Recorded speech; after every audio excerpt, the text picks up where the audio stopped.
Je voulais reprendre son point. Pourquoi on dit toujours, je comprends pas pourquoi on veut s'identifier finalement à Néandertal, on est beaucoup plus à jour, alors qu'il y a encore ce problème de différence en soi entre différentes espèces. On n'est même pas des espèces parce qu'on n'est qu'une espèce, mais la définition elle n'est toujours pas aussi claire entre nous, et on cherche déjà à trouver les espèces anciennes, à fouiller les poubelles comme vous dites. Et je trouve, je comprends pas, j'arrive pas à pourquoi on cherche plus loin et pourquoi on ne cherche pas aujourd'hui. Voilà. Je crois qu'il faut refaire un tout petit peu d'histoire par rapport à ça. Il faut se repositionner à la fin du 19e siècle, au début du 20e siècle, où on est dans le problème des espèces et des races, qui est, à mon avis, pas la plus glorieuse qu'on ait traversée, loin de là. Et à ce moment-là, si vous voulez, on a eu les couleurs de peau, on a eu les couleurs de morphologie, toutes ces études qu'on voit dans les... Je pense à... Je crois que c'est Brocard, ou des choses comme ça qui ont écrit des tas de trucs là-dessus. Et ce qui se passe, c'est que depuis maintenant pas mal d'années, on est parfaitement conscient qu'on est la même espèce, et qu'en effet, les variations que l'on peut observer sont des variations minimes secondaires. Alors, c'est vrai que c'est peut-être celles qui sont les plus frappantes au premier regard, mais en définitive, pour nous, pour un scientifique, c'est plus un problème. C'est peut-être qu'on ne sait pas le communiquer au reste du monde, mais pour nous, c'est plus un problème, donc on n'a plus à chercher là-dessus. On sait très bien que les premiers individus, les premiers qui sont arrivés en Europe, ils étaient noirs. Ils étaient foncés. Forcément, c'est un problème.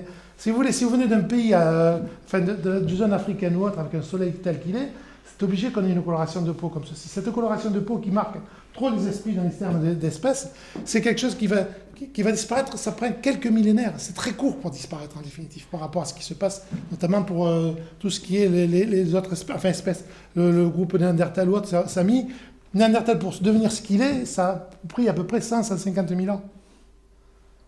Alors c'est pour ça, si vous voulez quelque chose, ce phénomène, disons, de changement de première apparence, c'est quelque chose qui va disparaître très vite. Et en définitive, je dirais qu'il y a des gens qui travaillent dessus, mais c'est plutôt des généticiens.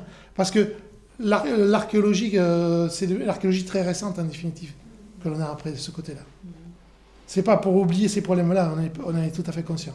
Mais il y a bien un fossé entre la majorité d'entre nous et le monde des chercheurs, où effectivement les questions restent complètement naïves, voire toxiques, non, c'est pas naïf, et parfois vraiment désarmantes de conneries, je lâche le mot, parce qu'on entend des trucs... Oui, on en entend tout souvent. On entend des vertes et des pas mûres, mais c'est vrai qu'il faut redire et redire encore qu'on était tous noirs, que si on était resté noirs dans les glaciations, on serait mort parce que la peau blanche fixe mieux la vitamine D, et que le but c'est de survivre, et que si on retournait tous en Afrique, on reviendrait noir, et que les différences d'apparence n'ont rien à voir avec les différences de génome. En tout cas, on est tous Homo sapiens sapiens sur Terre, qu'on soit un grand Danois. Oui, mais ça, c'est le problème de. Papou. C'est peut-être pas d'abord une bonne chose qu'on soit tous sapiens sapiens. Oui, ça c'est possible. Quand il y avait plusieurs groupes, c'est peut-être mieux, c'est peut-être un appauvrissement aussi.